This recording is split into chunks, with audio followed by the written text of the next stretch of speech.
Hello bachcho, so let us read the question. A villager Itwari has a plot of land of the shape of a quadrilateral.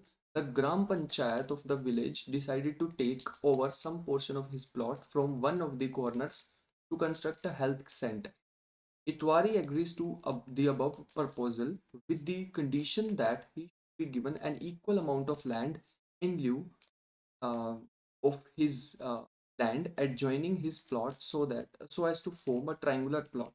Explain how this proposal will be implemented. तो it would be better और the best कि हम पहले इसका diagram बना लें। तो एक क्वाड्रिलेटरल है, इन्होंने कोई शेप नहीं बताई है, स्पेसिफाई नहीं किया, तो एक क्वाड्रिलेटरल जनरल बना लेते हैं। तो कुछ ऐसा बना सकते हैं हम, दिस वन, और इसका नेम दे देते हैं कुछ ए, और यहाँ पे लेट अस से बी सी डी। ठीक है।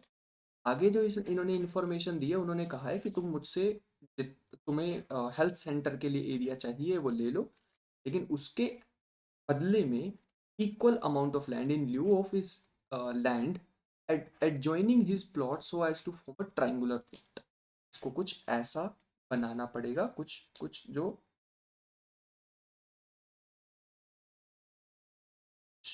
ऐसा, ये तो ये हमारे पास आ जाएगा। Let us name it also F. अगर मैं इसको ज्वाइन यहाँ से कर देता हूँ कुछ ऐसा, और फिर हम इस डायगोनल को भी बना लेते हैं carefully. This point is let us से एम पॉइंट। ठीक है, ये हमारे पास आ चुका है, ये कंप्लीट डायग्राम बनने वाला है हमारे पास। सो अब हम यहाँ पे आंसर को स्टार्ट करते हैं और धीरे धीरे साथ साथ चीजों को समझेंगे भी। सबसे पहली चीज, let A B C D, जो ए बी सी डी हमने ड्रॉ किया, B D it wise plot. It wise plot, सबसे पहले तो ये उसका ओरिजिनल प्लॉट था। ज्वाइन, ज्वाइन जो भी कंस्ट्रक्शन करिए लिखनी पड़ेगी, join B D and to to C. C से हम draw a line, draw a line C F parallel to, parallel to B D, B D which which me write it again,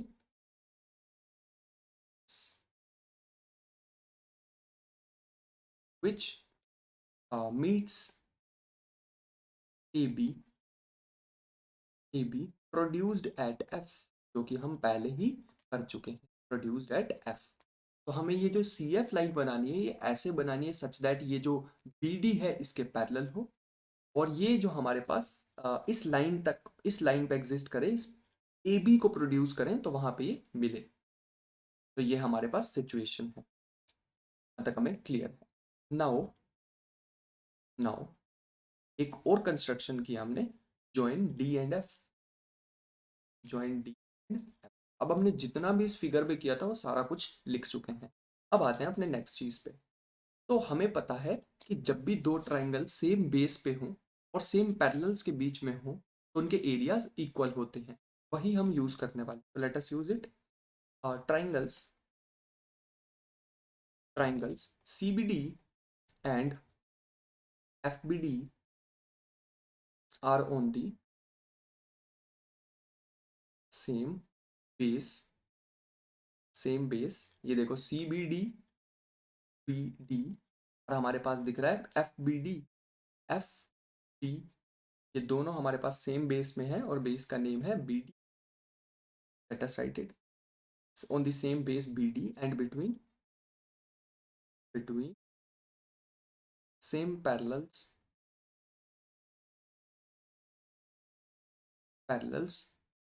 BD parallel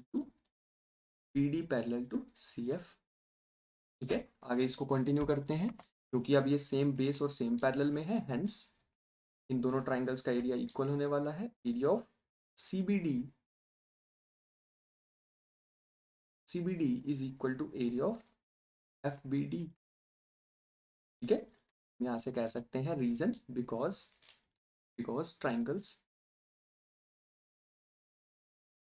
on the same base same base between same parallels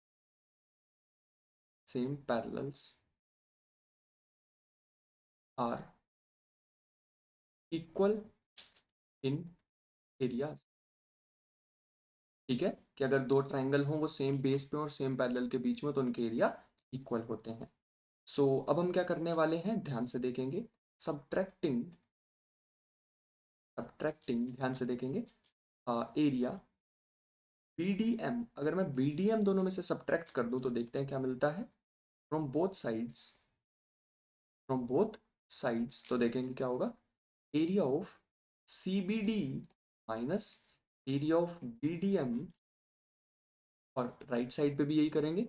area of FBD minus area of BDM, तो हमें मिल जाएगा यहाँ से area of CBD minus BDM. यहाँ से देखेंगे CBD minus BDM, तो हमें मिलेगा ये DCM.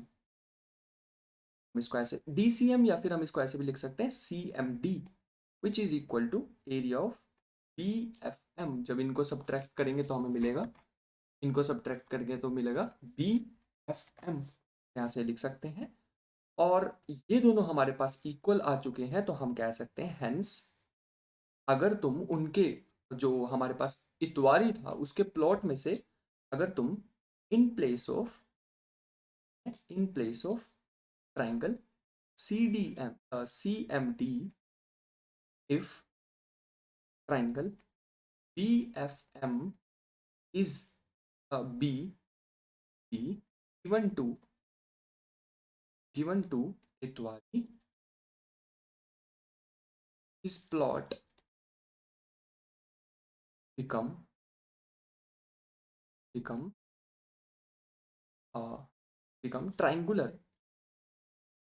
ट्राइंगुलर. जो कि उसकी कंडीशन थी कि ट्राइंगुलर प्लॉट बचना चाहिए फिर मेरा.